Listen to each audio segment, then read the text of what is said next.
The lion is the true king of the land, but it too can be killed by hyenas.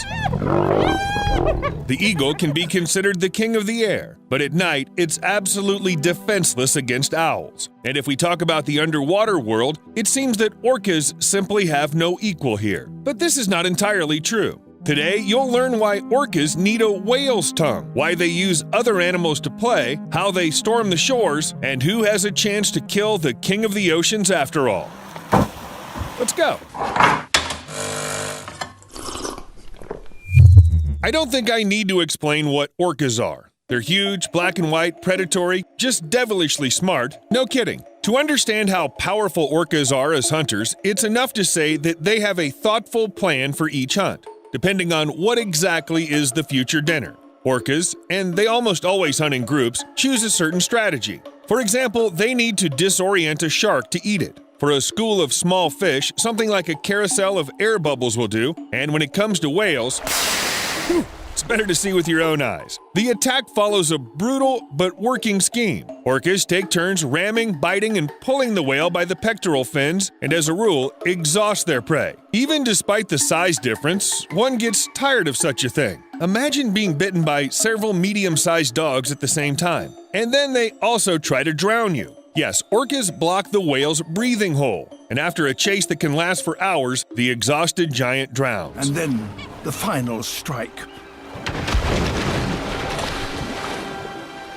Whales, of course, come in all sorts of ways too. Some of them, especially the young ones, aren't much bigger than orcas themselves. But what about the blue whale? It's said to be the largest creature that has ever existed on our planet. It weighs over 190 tons. That's what we're going to eat, orcas must have thought, and they rammed it. Now think about it. Several orcas, which are actually just toothed dolphins, turn a blue whale to flight. Even a giant like that prefers not to mess with them. But the most common prey of killer whales are baby whales. It's so common that whales even protect the offspring of other species if they can. For example, humpbacks were once seen guarding a small gray whale, and it was already dead. They simply didn't allow the killer whale to finish what they started. Probably because they know what happens with the prey, because orcas are such gourmands. Humpback whale calves are one of their favorite dishes, and orcas often eat only their tongues and leave the rest of the carcass for scavengers. Why? Well, apparently it's very tasty. By the way, the same thing happens with sharks. Orcas eat only their liver because it contains useful substances.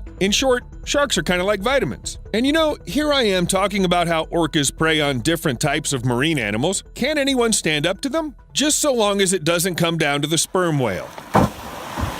Orcas hunt females and calves of this species, but try to stay away from the males. The heavy and powerful tail of the sperm whale has the potential to deliver fatal blows. The exact force of such blows is unknown, but an adult sperm whale weighs about 90 tons. That's about 10 times the size of a classic Routemaster double-decker bus. Orcas wouldn't stand a chance if the sperm whale were a little more aggressive and smarter. Most whales are huge, but they're not really very intelligent. Apparently, all that they have are their tails. What if that same sperm whale was as smart as a human? Hey you! Yep, on the other side of the screen. What would you do if you were a sperm whale suddenly attacked by an orca? Surely you'd turn around faster and hit it with the tail. Or maybe you could use your teeth. Each of them weigh 2.2 pounds. It'd be nice to start using them. Another predator that can fight orcas back is the great white shark.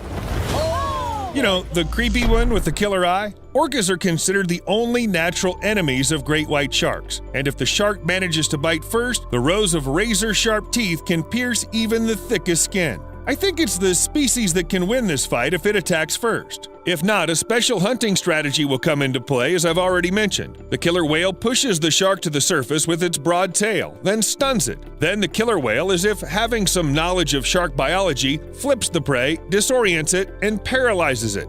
Bon appetit! So who can beat an orca anyway? I thought of stingrays, but they're just part of the menu. Sea crocodiles have incredible biting power and a thick skin that no killer whale would bite through, but the jaws don't open wide enough to bite off anything important. Maybe you have some ideas. Write them in the comments and we'll be sure to read them. As I said before, orcas have many well-honed hunting techniques that they use depending on their prey, the landscape, I don't know, maybe depending on their mood too. Or they check their horoscope. One technique in particular struck me. Watch the hands, or fins.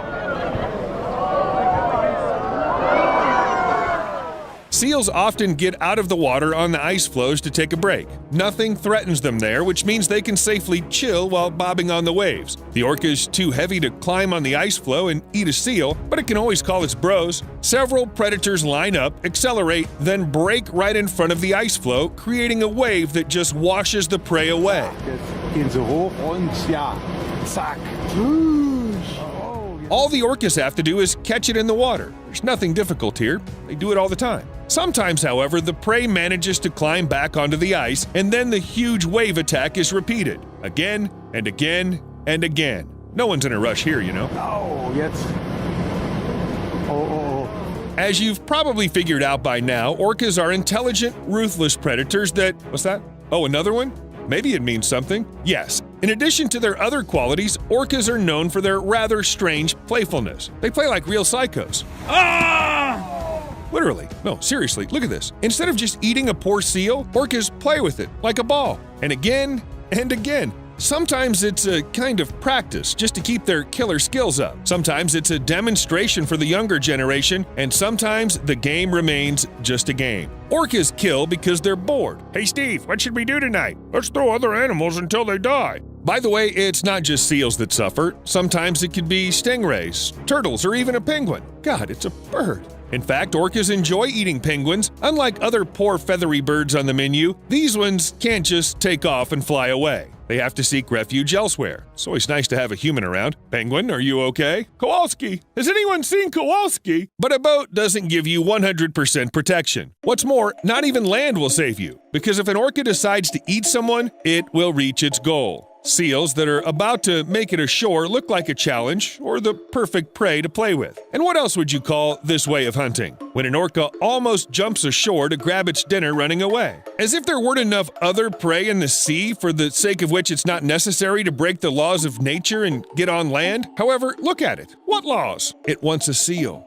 Sometimes this desire can turn into a serious problem for orcas. You can find tons of videos online of these predators who got too carried away hunting, missed the tide, and, yep, that's right, they got trapped.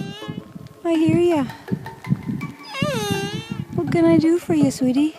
I can literally hear the seals laughing in the distance. In such a situation, the orca has only one option for salvation: to get help from people and wait for the tide to return to the sea. Of course, no one will drag a huge animal weighing 3 to 5 tons into the water on their own. Well, in case there's no people around, well, natural selection in action. I can't say that the population of killer whales would diminish without human help, but several dozen of these marine predators certainly owe their lives to people. Maybe that's why they sometimes play so happily with us. Fortunately, not as much as they do with seals. At least not usually. It all looks pretty innocent, even funny, even cute. For example, this orca named Luna lost its family and is so used to people that it acts like a playful puppy, a multi-ton sea puppy.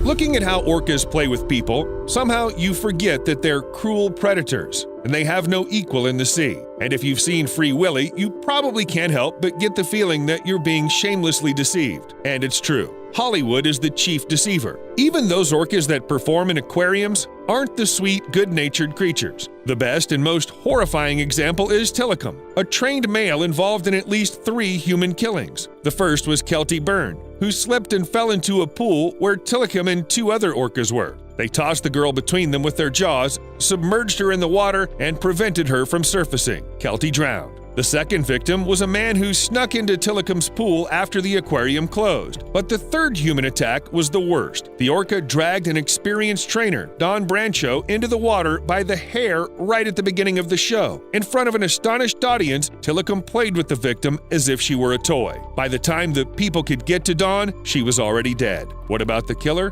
Well, it soon went back to performing. Don't let the money go to waste. The most recent tragedy occurred at SeaWorld Orlando amusement park, but orcas aren't only kept there. I think they're at every SeaWorld aquarium, and they don't seem to forget their wild habits anywhere. They're predators that have no equal in the ocean. They're strong and intelligent. Why not hunt in the middle of a pool? So at SeaWorld San Diego, orcas don't just attack when they see something edible in front of them, they use bait to get the birds to come closer, and they do so quite deliberately, tossing pieces of, what is that, a fish? So pieces of fish closer, and then they wait, and it works. Orcas probably hunt birds just for the sake of hunting. They're playing. But you know, maybe from Tillicum's perspective, all the victims were part of the game too. I'd prefer to stay as far away from orcas as possible, especially if they're kept in captivity and already too used to humans. What if to them we're just skinny, hairy seals? We'll see you later.